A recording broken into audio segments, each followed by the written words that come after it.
So ni early morning bana, nimepitia hii page ya Nairobi Gossip Club nikakam through hii post. Inasema Murang'a University students have joined friends and family in calling for justice for 22-year-old Consolata who died after falling from a 6th floor apartment in Kileleshwa.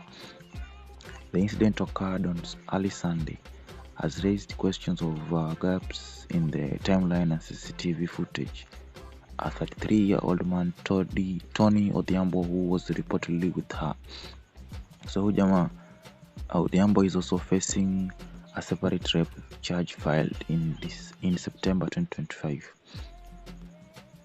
So students wenzake wametokea kajaribu kuraise awareness juu ya story. Going through the comments section, Vincent Ngetich says safety starts with you. Safety starts with you, okay? As she's a student who's supposed to be in school, hostel, or at home, what was she doing in Kileleshwa? Is any comments, bro? Was she kidnapped? Let's start from there. It's a tough one, bro. So pitieni hiyo page ya Nairobi Gossip mwone hii story.